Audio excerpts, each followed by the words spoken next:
we need to know what the problem's going to be that we're going to solve before we can start attacking a solution.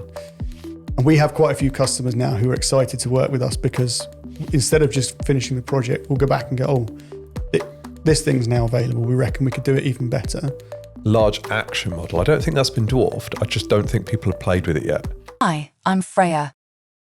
Welcome to the Skynet Chronicles, Business in the AI Age, the podcast that dives deep into the world where artificial intelligence meets business. Join us as we explore the latest trends, challenges, and opportunities in this ever-evolving landscape. From innovative startups to established enterprises, we'll uncover the secrets behind the successful integration of AI technologies. So grab a cup of coffee, sit back, and get ready to unlock the mysteries of business in the AI age.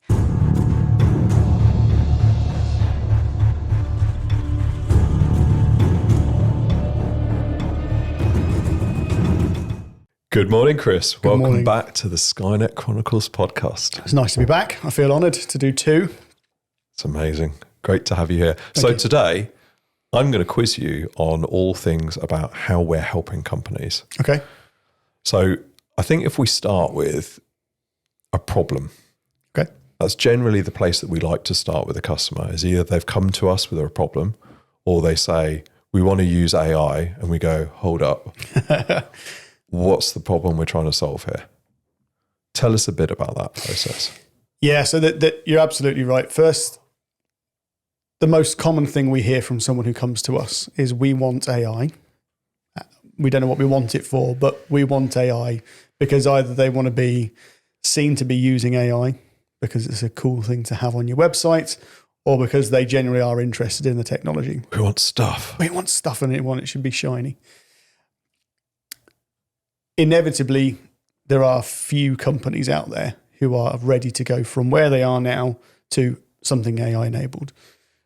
Data condition is normally the biggest one. So if you're wanting something AI to help, but you're still running on a Access database from 20 years ago within your company, then there are some steps that we need to take you from where you are to being AI ready, if you like. So I think that they're the customers we enjoy, those that want something, but they don't know what they want. And whenever we sit down with a customer, the first question is always, what's your biggest problem? Because when it comes to AI or automation generally, we need to know what the problem's going to be that we're going to solve before we can start attacking a solution.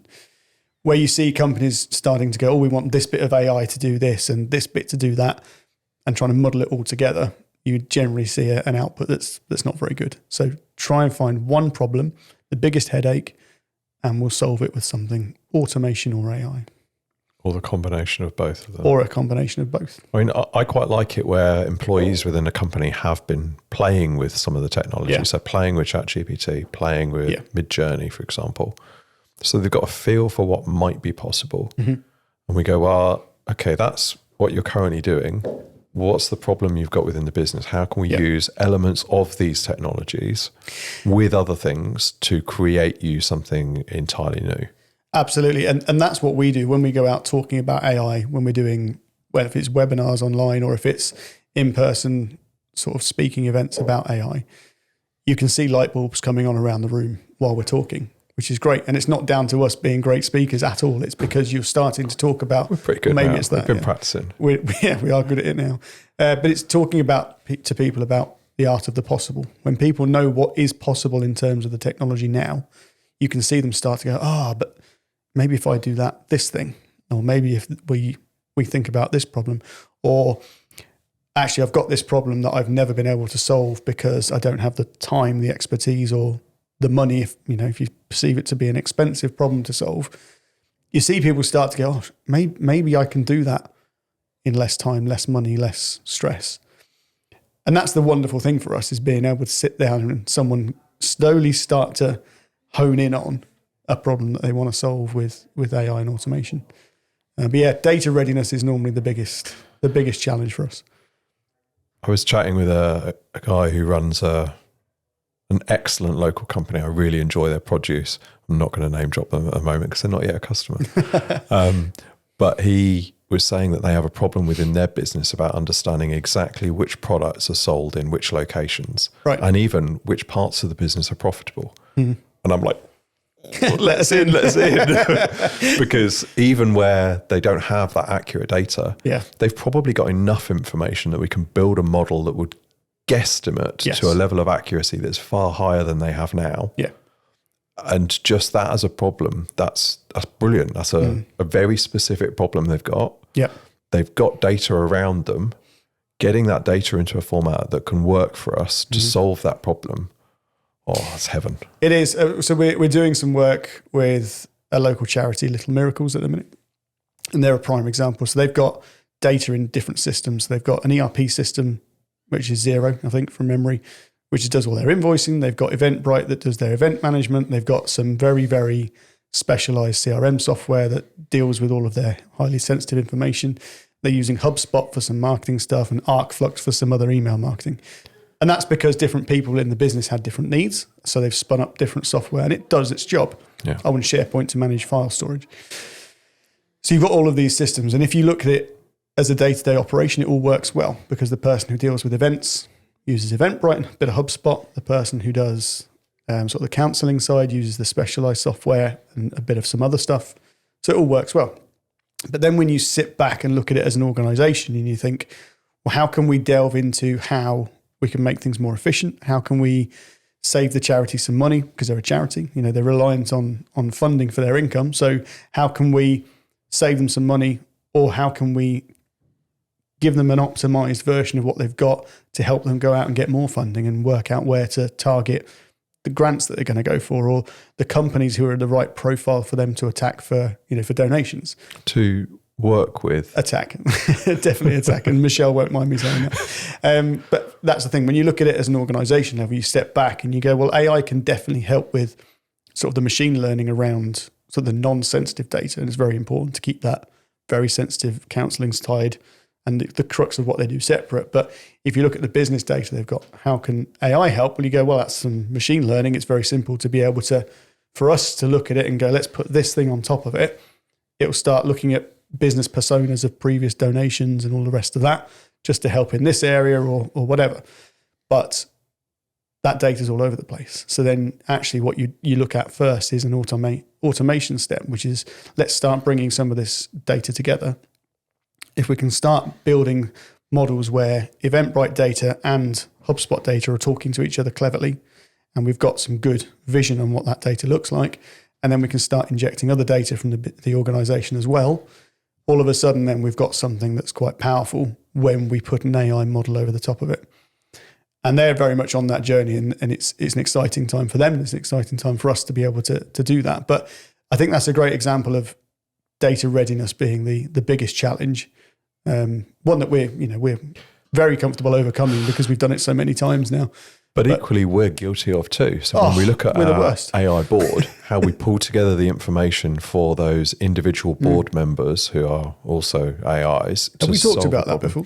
I'm not sure how much we've talked about it, but if we just sort of think about the marketing data, there's information all over the internet about how different channels are performing. Mm-hmm. Nobody looks at it. Nobody knows how to do anything about it. Well, there probably are people, but we don't have them. So we're sort of in the blind, but we've then been able to build something that gathers that information, that feeds that information to an agent that is specifically trained to come up with insights in responses to the data it's seeing. Yeah. And it's taken that mass of data that's largely unknown down to actions that we take every month. Yep. Makes it simple. And when you apply that to the whole AI board, then we end up with a company that's running far better than you and I can run it, because there's so many things we don't know. And that's kind of what we set out to do with the AI board, is we wanted to have these AI assistants acting as board members. And that sounds all fancy, but really what is it doing? It's just taking the data that it needs from inside our business, from all of the systems that we use, some external data from the internet to talk about, so it can see the external environment in a way, and it's combining them together. So it's exactly the same as we've just described. We're talking about it as an AI board member because we use it as a strategic level to help us. But it's the same process. It's getting data together in a clever way and then putting something over the top of it AI-wise to make life easier. Yep. It's exactly the same thing. Then all we've got to do is actually do the actions it tells us to take. Doing is the problem. You just get distracted by the customer projects. Absolutely. Or podcasts. So talk to me about the survey of all of the individuals within a company that you were working on. Yeah, that was quite a cool project we're doing for a company down Hertfordshire. So we were asked that the problem that they wanted to solve, let's start there, was that they needed to survey all of their internal people to score their external customers. So these are people who are bringing them business. They want to score them for things like how well they communicate as a company with them, or how much business they bring them, how well they fill in specific forms at specific times, how good they are at administration. So they wanted all of this subjective information from their own people about the external partners. So it was we could have just sent out a form that surveyed them and then taken the results and put it in a PowerPoint presentation, and that was it. That could have been the end of it. What they've wanted to do was something a bit more intelligent. So we've created almost a dashboard for each person to log in and do this scoring.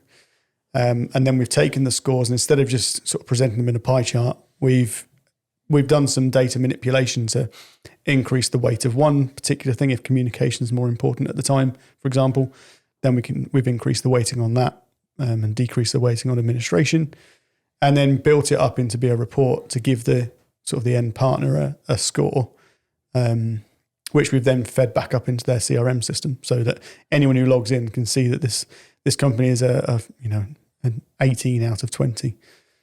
Because of X, Y, and Z, and detailed all the reasons. Now that's all well and good, but we've then taken it one step further to empower the people within that business to approach the better scored customers and say, okay, we've got a bit of budget available to wine and dine and take them out, give them a day out or whatever. Let's take the 18s, 19s, and 20s to say thank you. And that's a great thing for them to be able to do. And now they know statistically which companies are the ones to approach. Then we've got the next bucket down, sort of the 17s, 16s, 15s, who they can approach with a really good conversation to say, look, we really appreciate what you're doing. Let's do some more of it. And if you could just improve in this area, that'd be great for us in our relationship, and we could both do more business together. That's a great conversation. And then everyone below that, they can then approach, if they want to say, these are the areas we want to see improvement. Or they can say, actually, that customer or that partner there, they're only scoring a 4 out of 20. We can see why. Do we even need them on our book of partners? Or can we take what they were doing and put it to someone else? Can we give it to someone who's already scoring an 18 or a 19, rather than all of the hassle that comes with dealing with a 3 or a 4? And the great thing is, if you look at those top performing customers or companies, and you then establish a persona for those, and you then specifically target that persona, then you're effectively leveraging that survey information. At the end of the day, it's just a survey. Yes. But it's how you take that and convert that into something that can then be used to produce targeted information to specifically target new companies that you could work with that would perform at a similar level. Yeah. Then it gets really interesting. It does. And this is where I really enjoyed the start of this project, because we're nearly at completion now. But when we first had the conversation, it was, we need a form. And we think we might want to do some weighting around the answers, but we don't know how. So we've gone from that to actually a tool that's incredibly powerful for how they manage their partner relationships. And there may be appetite. They were talking about appetite for if they wanted to split the country geographically, for example, and have one partner deal with one area, one partner dedicated to another. Great. If we get to the end of this process, we know where all these partners are. We might be able to get to a point where we can hopefully naturally associate those postcode areas with partners. And if not, like you said, then the persona to target if you need a gap filling in a certain part of the country. You know what to look for in a partner, because from the data that what you're after. Fantastic. So that's an example of a company that approached us with a specific problem that was very easy to define. Mm-hmm. Not really that complicated to deliver, but the potential in helping that customer in the long term is far greater because of that data. Absolutely. And we see customers who come to us at different ends of the spectrum. in terms of a understanding of what they want to a sort of a finger in the air. Can you talk about how we help some customers establish the detail of what it actually is they need before we even start working with them on an actual solution? Yeah, so those sorts of customers that come to us and say, well, we want to do something, we don't know what, but we know that there's things we can improve. So I think it goes back to what we were saying originally. We start by showing them what's possible. So we talk about the Cube reports that we do for Cube, the disrepair reports that we do for Cube, or we talk about some of the automation that we're now running with Little Miracles, or whatever the customer and the example is, or some of the larger projects we're doing with customers who are under NDA, so I can't talk about. But we can talk about the rough structure of what we're doing. And again, it's opening people's eyes to what's possible and going and telling them. The first thing we normally say is, have you ever played with anything to do with AI? If the answer is no, then just go away and play. Go and play with Gamma, because if you can create a presentation within 11 minutes, like I did the other week, then you'll understand how powerful this stuff is. I was doing a talk at a business networking club, and it took me 11 minutes to put the deck together for my 20-minute talk. So go and play with that, because once you realize how cool that is, you'll get the appetite for what's possible. Go and play with Midjourney, log in, try and create, something that you're passionate about.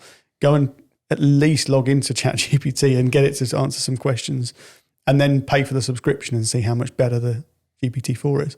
So pushing people away from us actually is what we tend to do first. To go and play, because once you've played, then you'll come back with some ideas. And occasionally we get a customer come to us and they've got a very, very specific idea, and it's super detailed. Yeah. And it's potentially not necessarily a multi-sprint, but potentially a year to 18 month long development project. So really big packages of work. Mm-hmm. How have we worked with those customers to get to a point where we know exactly what's going to be delivered and how that's broken down into its component parts? You see, those are amazing, because if you think how far AI technology's come in the 18 months since ChatGPT became a thing, 18 months-ish. So we were working with it for a long time before that, but since it became popular, if you think of the development since then, what we often find is we enter into a project that maybe is a year, 18 months in the life cycle. By the time we get halfway through, there's new technology available that didn't exist or we didn't have access to because it was still a white paper at the start of the project. And we have quite a few customers now who are excited to work with us, because instead of just finishing the project, we'll go back and go, this thing's now available. We reckon we could do it even better. Might not cost you any more because we're still on the development road. Do you want us to try it out? And that's always, I don't think we've ever had a no to that. So that's quite an exciting way of working for those longer projects. But it's the benefit of sort of those projects as well is that we've been around long enough to be able to see big companies and small companies, both from our own careers and with the customers that we've worked with. So we can bring ideas to the table from the start, not just technology-wise, but sort of actual operational ideas. Oh, have you thought about this problem? If it's a manufacturing company, we know where the general pitfalls are and the general strain points are. And we've got another customer who I'm not going to name yet, but again, they're a manufacturing company who want help with build lists. So they've got different products that they're going to build, or different products they're already building, and they struggle with managing the bill of materials for those products and how to manage that through. Now, you've come from a manufacturing company. You've done a fair few years in a manufacturing company in your career. We've got Ollie, who's head of delivery, and he's done that sort of thing all his career in that same company. So we can offer expertise in so many different so many different industries, that it's getting what's possible in terms of tech, and also what other companies are doing or have done or should be doing in those industries. And that particular project, we're focusing on making sure the specification and the screens meet the customer requirements. That's it. Because the customer is very, very specific about, I want to see this data on this screen in this position, and none of the other tools give me that ability. Yep. I want to be able to choose make versus buy for any of the individual components within a bill of materials, and change it from one time I build it to the next time I build it. Absolutely. And that capability is difficult to find in off-the-shelf software, but making sure we understand exactly under which circumstances which things are going to be acceptable. Yeah. What those screens will look like will mean that when it comes to actually building the application, there's going to be no doubt whatsoever, because all of the heavy lifting will have been done at that specification phase. Yep. And it's almost the antithesis of some of the development where it's a super short sprint, knock out a proof of concept, iterate from there. Yep. To with this type of project, the customer needs to sign off on exactly what they want. It's almost back to traditional software development. It is, except we're able to use the tools in order to accelerate that process and to potentially produce some of the interfaces automatically, rather than having to do it all traditionally. And that bill of materials customer, I see, I've talked about it as the Pokemon model before, because they sometimes they want to use the raw material in its first form. Sometimes they need to use the evolved material, and sometimes they need to use the next evolution. And they might flip and change that for that one part, because they might want the raw unproduced steel in this time, but next time they've got manufacturing restrictions. So they need it worked already, bought in, so they can just do the final step. And sometimes they want the full and fat Charizard instead, because Is that a Pokemon? Yeah, totally. So I'm old, but you're a kid. Kid. You're not too old for Pokemon. Are you too old for Pokemon? I'm too old to care about Pokemon. Okay, fair enough. No, that's a fair one. But that's one of the problems, is how do you, in manufacturing, how do you decide whether you want something raw, something slightly finished already, or something finished, bought in, to produce the end model? And that's one of the exciting challenges that we're working on with that guy, to give him a system that can do that. Superb. And then we've got the other end of the spectrum where a customer says, I want to be able to analyze videos. I want to be able to produce the results of that quicker than anybody else in market. Yeah. Want to check for these things. Can you do that for us? Definitely. Technically fearless. Technically fearless should be our tagline, I think. Yeah, absolutely. So we know, because we know what's possible now, and because we're so, up till now, we've had our finger on the pulse of what's coming. We enter into discussions some of the time knowing that the technology we need is coming. And we're very honest about that with customers. Can I have a chat bot that does video and, live video, so it looks like I'm actually chatting with an avatar live? And we think, well, no, not yet, but we know it's coming. So we can start working on something to give you sort of a live interaction chatbot in text. And we know that the technology is going to be here within the next 12 months to be able to deliver you something along those lines. And that's where it's exciting, isn't it? So we are, as absolutely right, technically fearless, because we know what's coming down the line from some of the superb AI companies out there. And I think the amount of people working in the AI space now is increasing year on year. The amount of budget that's being spent on the development behind these capabilities, it's exponential. It is. So the capabilities that are coming available, that are going to be created, they're in reach. And you can see how on any of these, sort of, if you drew a line of a product roadmap, here's what we have now, here's what we had last week, here's what we're going to have in 2 weeks' time. Yeah. And then you see the frequency of these releases, where just last week there was 3 significant releases, and that's without even 5 if you count the stuff from Amazon and Meta. In 1 week, 5 huge releases from 5 different companies, all with new capabilities. And if you think about only, was it 8 weeks ago, we both ordered those Rabbit devices. Where's my rabbit? Where's my rabbit? So those effectively mobile phone personal devices, because we just need to explain what Rabbit devices are before people go down the wrong road. But they are about 4 inches wide. It's quite good. They are about 4 inches wide, but they do a lot more. I was going to talk about vibrate features, but I'm not going to. No, probably so best those not. Rabbit devices, which were released at CES. Announced at CES. They had 10,000 units available, and they all went within a day, something like that. And we were lucky. We got there fast and bought 2, which I'm very excited for them to arrive. But that's been dwarfed already. Like, just the conversation about that was so new and exciting, because having a handheld device that had onboard LLM and onboard large action model, I don't think that's been dwarfed. I just don't think people have played with it yet. Do you think that's what it is? I think there's been so many releases of excitement since then that it's kind of just gone quiet. Maybe but you're it's, right. Maybe the it's gone deliveries quiet, haven't but the started. capability that's there is beyond what's in the current available models. Yeah. That ability to perform a set of actions, to not need an app store, to work regardless of effectively any operating system. You just tell it what you want to do.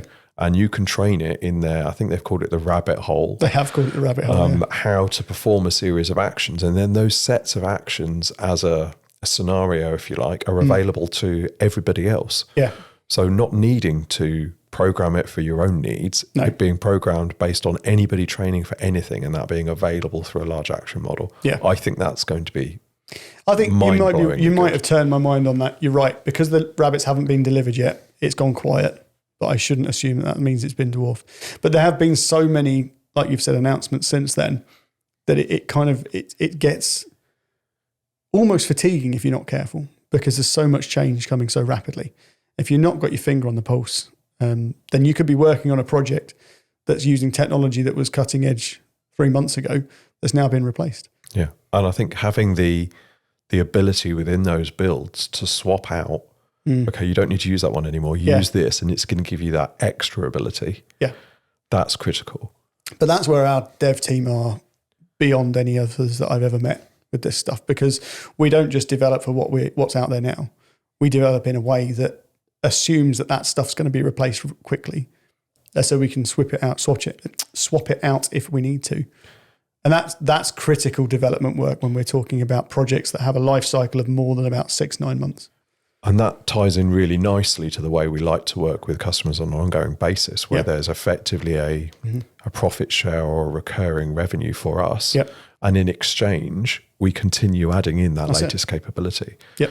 So where it's an ongoing relationship with a company where we've already built something that's breathtaking, we can continue to make sure that is as good as it gets all the time, because we're being paid to be part of that journey with a customer. We're sharing in their profit and in their success. Yep. Love it. I think that's a win. Well, we know it's a win-win because customers keep coming to us and talking about it, where, instead of charging somebody a big amount, fat amount to build an app or a software development for them, we charge a lot less up front. And then we sort of split, as you've just said, we split into a monthly charge, because we want to be able to keep offering them the best tech that's out there. And if they do that, then they know they're going to get that.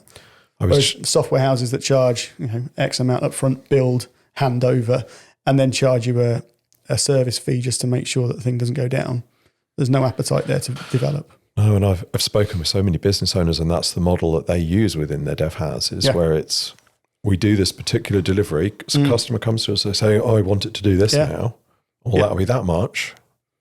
And those models are a struggle in the current time, because if businesses are struggling to find the money, they might keep going with that technology that they already had, and the dev houses start folding up because they don't have the work coming in. Whereas if you're sharing in the benefit that you're delivering to a customer, you're giving them these latest, greatest capabilities, you're making sure their business improves with the times rather than being left behind, and you share in the success that company makes. But how great of an incentive is it for us, for our customers to succeed by doing it that way? Well, because we win if they because succeed, won. we succeed. Yeah. And that's why we tend to avoid those conversations where someone says, I want this thing building and I want to take it and have it ourselves. We'll go, oh yeah, we'd rather not, thanks. I mean, there's a place for it, isn't there? But in some instances, it's given us the ability to prove off a concept. Yes. And then parts of that concept we've been able to leverage in other systems. Yeah. But it's not as much fun handing over something and it disappearing. I'd far rather continue to be involved with a customer in the ongoing growth and use of that application. Yep. Both because it appeals to me, I find it interesting, but also because it's profitable. Yep. And it's like we said, it's a win-win. It's good for them, it's good for us. Awesome. So, what's our perfect customer? Perfect customer is one that can admit that they're not in a good state of whatever it may be, technological state or data state or whatever, and comes to us knowing that and is happy to take advice on how to get to the next stage. There's nothing worse for us than sitting with a customer, like we said earlier, that says, I want AI, and having to persuade them that they're not ready. So a customer who knows where their faults are in terms of technology or data is open-minded to solving those problems first, and then kind of knows the problem they want to solve as they move into sort of the AI readiness area. I don't care how big or small a customer is in terms of any metric you want to give it. I don't care how long they've been in business. I don't care where they're based. I don't care. I care where they're based a little bit. I used to say not. 30 miles of Peterborough, apart unless they're changing the world or we like them. And I still kind of like that. We tend not to market or go proactively towards customers outside a certain area. But I don't. If someone contacts us and says they're based in the US, will we turn? Absolutely not. We'll still speak to them. If That's what they I mean meet the other requirements. Oh yeah, absolutely, absolutely. Probably should. Yeah, okay. If they're based in embargoed countries, maybe not. Let's just put a quick wrapper around that. But the only things I care about are what I've said. Plus, are we already doing work for their competitor? Yeah. If we are, then we're not interested because your phrase, we don't We're not sell selling guns to both sides. Guns to both sides. So that's the biggest stopper for us, is if we're already doing something with a competitor or someone who could be deemed as doing work in the same space. Yeah, it needs to be different, not the direct same solution. Absolutely. We don't care if they're the same industry, but if they're doing the same thing, then we won't touch them with a barge pole. I